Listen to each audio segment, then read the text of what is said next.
अगर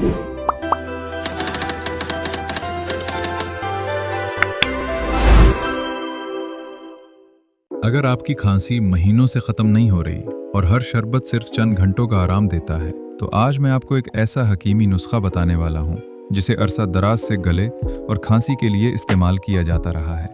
1 चम्मच खालिस शहद लें, इसमें आधा चम्मच ताज़ा अदरक का रस शामिल करें, फिर आधा चम्मच मुलेठी का पाउडर डालें और आखिर में 1 चुटकी काली मिर्च का पाउडर मिलाकर अच्छी तरह मिक्स कर लें। इस नुस्खे का 1 चम्मच सुबह नाश्ते के बाद और 1 चम्मच रात सोने से पहले इस्तेमाल करें। हिकमत के मुताबिक शहद गले को नरम करने में मदद देता है। अदरक बलगम को खारिज करने में मुआविन समझी जाती है। मुलेठी गले की खराश और जलन को कम करने के लिए रिवायती तौर पर इस्तेमाल होती है, जबकि काली मिर्च सांस की नालियों को साफ रखने में मददगार मानी जाती है। इसके साथ नीम गर्म पानी ज्यादा पीं, ठंडी चीज़ों से परहेज करें और अगर सिगरेट नोशी करते हैं तो इसे तर्क करने की कोशिश करें, क्योंकि ये आदत खांसी को मजीद बढ़ा सकती है। अगर खांसी 8 हफ्तों से ज़्यादा अरसे तक बरकरार रहे या इसके साथ बुखार, खून आना, सांस लेने में दुश्वारी या वज़न कम होना जैसी अलामात हों, तो फ़ौरन मुस्तनद डॉक्टर से मुआयना करवाएं, क्योंकि पुरानी खांसी किसी संगीन बीमारी की अलामत भी हो सकती है।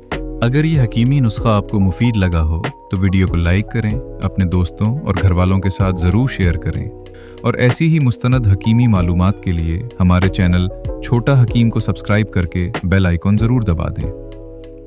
अल्लाह ताला आप सबको सेहत कामिला अता फरमाए। आमीन।